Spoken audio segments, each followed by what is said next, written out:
Dalam rangka memeriahkan Hari Jadi Provinsi Kalimantan Selatan ke-75, Dinas Pendidikan dan Kebudayaan Provinsi Kalimantan Selatan melalui UPTD Taman Budaya Kalimantan Selatan akan menggelar beragam kegiatan seni dan budaya. Salah satu agenda yang akan digelar adalah pawai budaya diselenggarakan jelang Kamarian Sabtu 16 Agustus 2025. Dalam rangka memeriahkan Hari Jadi Provinsi Kalimantan Selatan ke-75, Dinas Pendidikan dan Kebudayaan Provinsi Kalimantan Selatan melalui UPTD Taman Budaya Kalimantan Selatan akan menggelar beragam kegiatan seni dan budaya. Salah satu agenda yang akan digelar adalah pawai budaya jelang Kamarian Sabtu 16 Agustus 2025.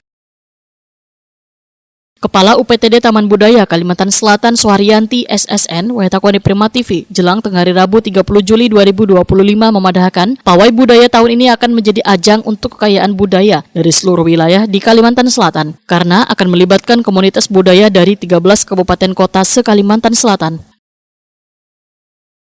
Jumlah komunitas nang turut meramaikan pawai budaya sebanyak 30 komunitas, nang masing-masing berisikan 15 orang peserta. Pelaksanaan pawai diselenggarakan menjelang Kamarian Hari untuk memberikan kenyamanan peserta supaya kada kepanasan, wayah menampilkan kebolehan serta keunikan di hadapan Dewan Juri. Suharyanti memadahkan pawai budaya menjadi bagian dari upaya pemerintah Provinsi Kalimantan Selatan untuk melestarikan, mengembangkan, dan mempromosikan seni budaya daerah kepada generasi muda serta warga.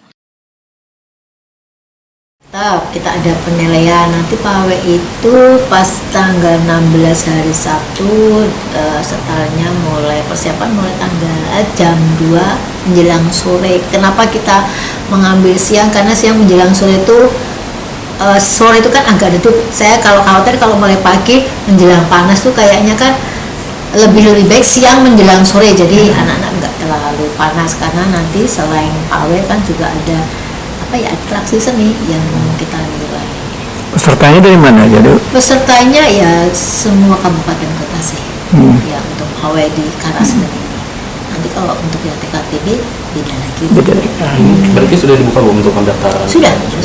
Sudah ditutup malah. Ada berapa? Ada 30 peserta sudah. 30 grup. Ya, 30 grup. Suharyanti menambahkan warga diminta untuk datang dan menyaksikan Semarak Budaya Kalimantan Selatan yang menjadi salah satu kegiatan dalam perayaan Hari Jadi Provinsi Kalimantan Selatan ke-75, sekaligus momentum mempererat kebersamaan dan kecintaan warga terhadap budaya lokal.